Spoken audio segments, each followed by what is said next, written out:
Guys, nama saya adalah Tan Kemasan Absalom.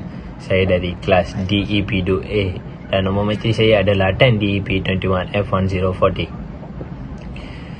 Saya nak membentangkan tentang pengayatan etika peradaban yang tajuk saya adalah Perjanjian Inggeris Belanda pada tahun 1824. Sekarang saya nak membincangkan tentang 3 faktor Inggeris Belanda, 3 faktor perjanjian Inggeris dan Belanda pada tahun 1824. Yang faktor pertama adalah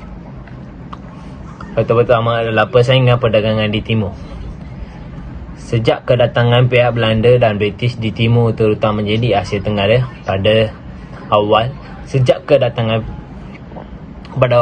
ke-17, kedua ini sudah tidak mempunyai perhubungan baik.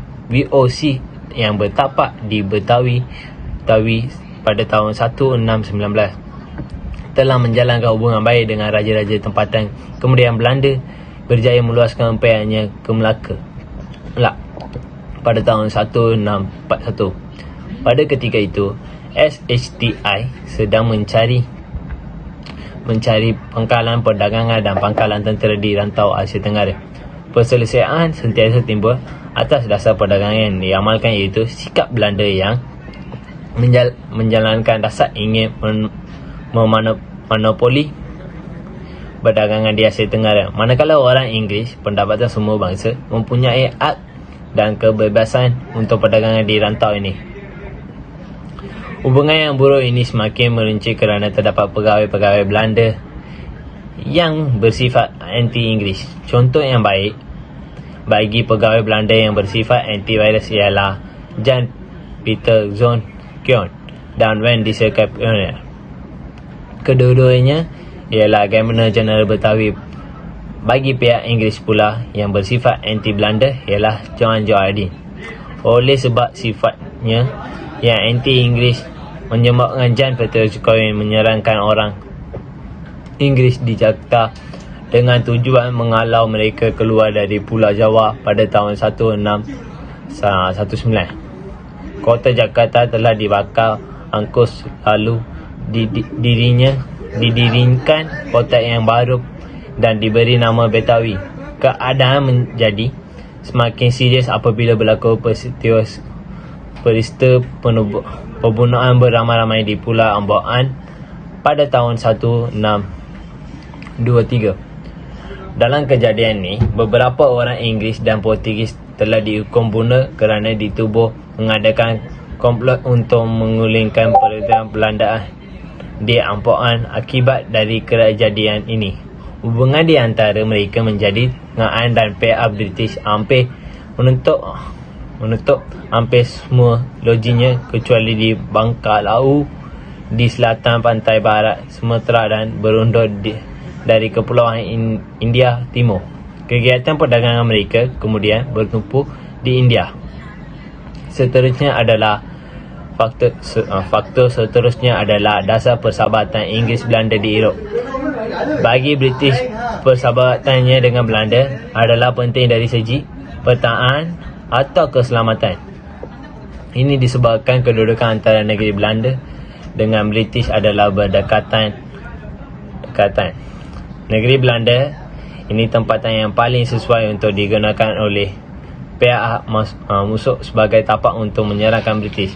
Peristiwanya ini telah pun terjadi pada tahun 1795 apabila Napoleon Bonaparte menggunakan negeri Belanda sebagai pusat gerakan tentara untuk menyerangkan British. Dalam peristiwa ini adalah British sedar bahawa Belanda dapat menentukan masa depan British. Oleh itu, pihak British benar-benar mengharapkan bantuan dan persahabatan dari Belanda untuk menentang musuh. Malahan British terpaksa membantu Belanda menguatkan pasukan tenteranya supaya negeri itu dapat mempertahankan diri dari serang musuh.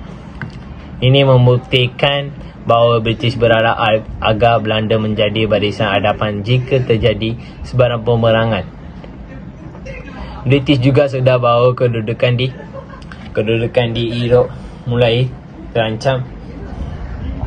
Ini disebabkan perhubungannya dengan negara-negara barat yang lain telah pudar.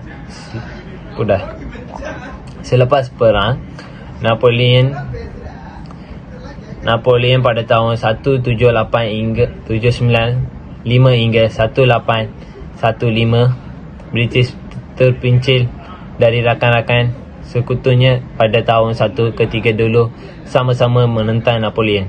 Persia, Australia, Rusia dan memulai mengasingkan diri dari England kerana membezakan idea dan juga disebabkan perbezaan mazhab agama. Oleh itu mengharapkan Belanda dapat menjadi penyokongnya di Europe. Keinginannya British untuk terbaik-baik dengan Belanda jelaskan kelihatan dan Convention pada tahun 1815 yang berlangsung selepas tamatnya perangan Napoleon. Inggeris telah bersetuju untuk menyerahkan pada Jawa pada tahun 1816 dan Melaka pada tahun 1818 kepada Belanda yang diperoleh melalui surat-surat K 1795. Kerajaan British berbuat demikian sungguh pun dapat tentang hebat daripada SHTI memandangkan Pulau Jawa merupakan sebuah pelabuhan perdagangan yang berpotensi. Faktor yang terakhir adalah dasar-dasar refleks di Singapura dan pertelingan mengenai Singapura. Stanford refleks menentang keputusan pihak British yang hendak memulakan Pulau Jawa kepada Belanda. Refleks berpendapat bahawa Pulau Jawa amat penting bagi strategi British sama ada dari segi perdagangan maupun ketenteraan. Tambahan pula Pulau Pening yang dibuka pada tahun 1786 tidak lagi dapat berfungsi sebagai pusat perdagangan SHTI di rantau ini kerana kedudukannya yang jauh di utara dan di luar laluan perdagangan. Selain itu, penghalau juga kurang strategi memandangkan kedudukannya di pantai barat Sumatera terpisah daripada laluan perdagangan di Selat Melaka. Oleh itu, Raffles berhasrat membuka sebuah pelabuhan yang kedudukan strategi untuk berasing dengan pelabuhan Betawi untuk menyekat pengaruh Belanda di India Timur. Akhirnya, beliau telah berjaya membuka Singapura pada tahun 1819. Tindakan Raffles menduduki Singapura dan membuat perjanjian dengan ketua-ketua di Singapura telah dibantah oleh Belanda. Pihak Belanda mendakwa bahawa Singapura adalah wilayah di bawah tanggungannya. Belanda mengatakan Raffles mencerobohi wilayah mereka dan akan menggunakan kekerasan sekiranya British enggan berundur dari Singapura. Dengan itu, masalahnya ini telah menimbulkan perang diingin antara British dengan Belanda. Pantauan juga dibuat oleh Governor General Betawi iaitu Baron van der Kaplan kepada Governor General India iaitu Lord Hastings. Ini telah mencetuskan satu perangan kertas di antara mereka antara tahun 1819 hingga 1824. Yang itu daripada saya yang telah saya cari oleh 3 faktor perjanjian Inggeris dan Belanda pada tahun 1824. Lepas seterusnya adalah kawan saya telah berkontinu. Thank you. Terima kasih Karun. Saya Jiwa Analitis Sarwana Nabadi, umur matris 10 DEP 21F 1058. Saya di sini untuk meneruskan pemberitahuan seterusnya. Terdapat banyak kiasan penjajahan Inggeris Belanda 1824 terhadap Raja-Raja Melayu dan alam Melayu. Salah satu kesannya adalah pepecahan Empire Johor Riau, perbahagian kawasan penaruh British dan Belanda dalam penjajahan Inggeris Belanda 1824, sekaligus menamakan kemunduran Empire Kesultanan Johor Riau yang diwarisi daripada Kesultanan Melayu Melaka. Permintaan wilayah kekuasaan Kesultanan Johor Riau yang harus meliputi Johor, Pahang, Singapura dan Kepulauan Riau hingga telah berpecah belah. Kesan yang lain ialah pertempuran politik di Sarawak.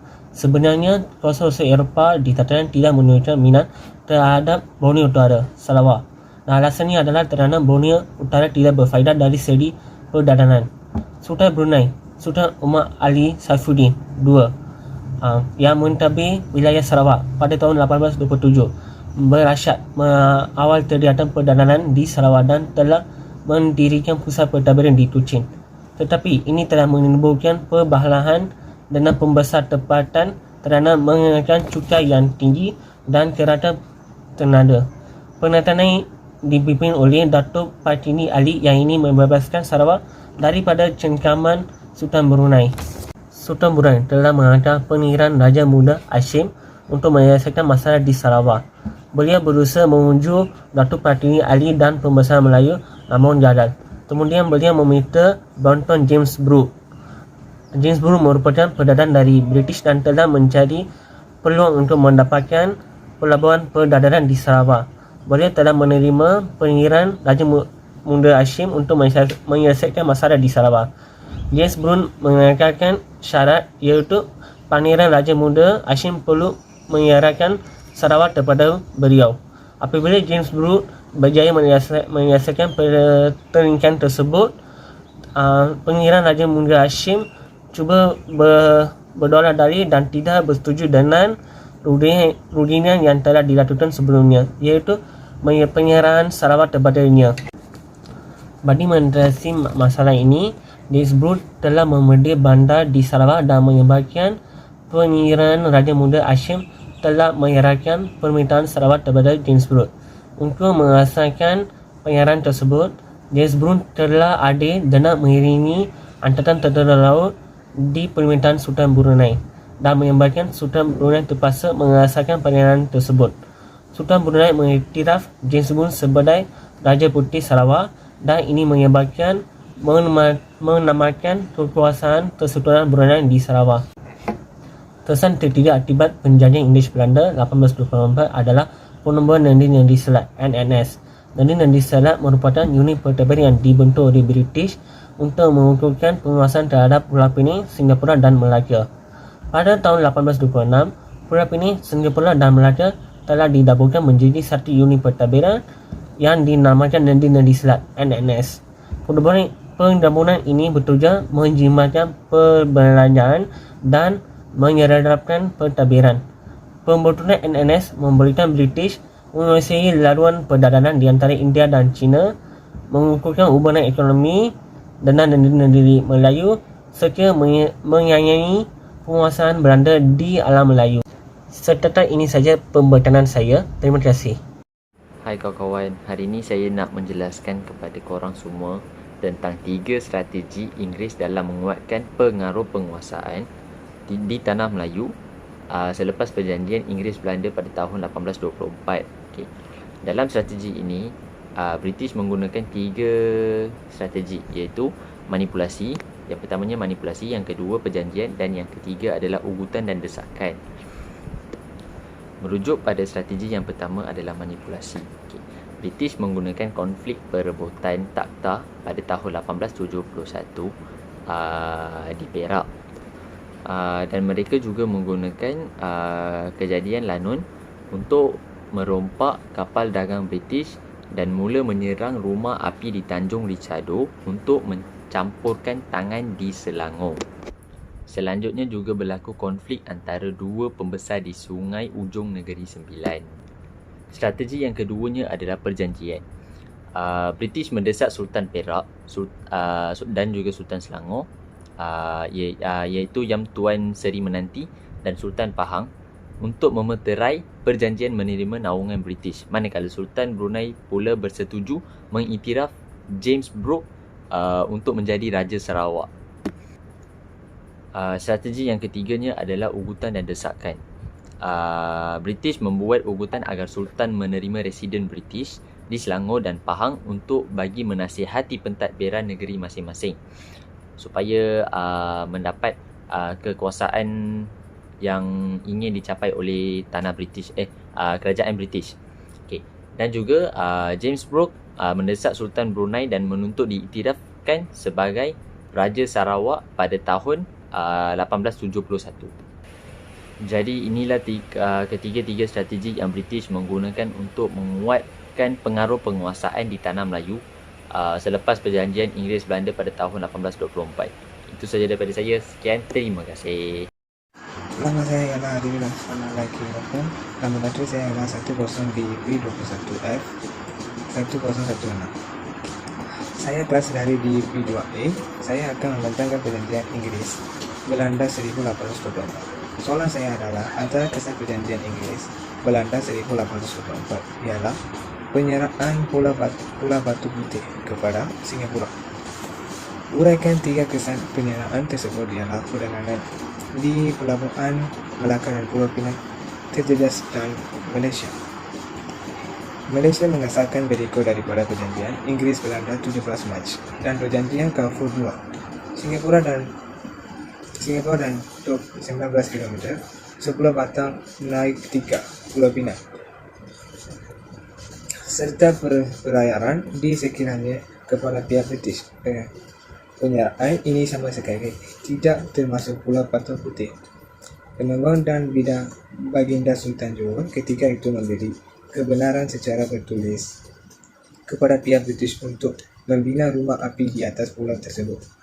Hanya pada tahun 1824 ini sekali lagi membuktikan bahawa Kesultanan Johor Semangungkan mempunyai kedaulatan serta penguasaan di perayaan pulau tersebut.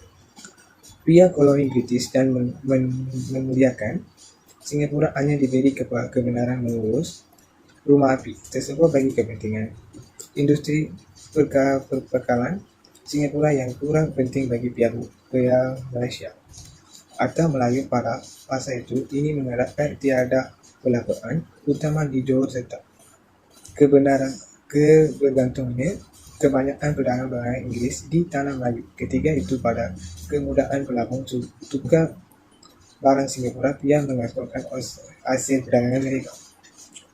Selain itu, perpecahan Empire Johor Riau adalah Singapura menjadikan tanah jajahan British. Johor dan Singapura dipertindakan Sultan Hussein Muhammad Shah dan Temenggung Abdul Rahman berada di bawah pengaruh British. Pada Ogos 1824, Sultan dan Temenggung disahkan mengadangi perjanjian penyerahan Singapura kepada British. Sultan Hussein Muhammad Shah meninggalkan tempat bersembunyi di Kampung Gelam, Singapura dan berpindah ke Bandar Iling, Melaka berpindah Mangat pada tahun 1835 dan dimakamkan di Melaka. Seterusnya, Inggris telah dapat menguasai satu pusat perniagaan bebas yang makmur di bentang kawasan yang pernah dijajah oleh Belanda. Ini British membuat monopoli perdagangan di tanah Melayu dan monopoli perdagangan di tanah Melayu. Inggris dapat bersaing dengan kawasan barat dan juga perdagangan. Sekian, terima kasih.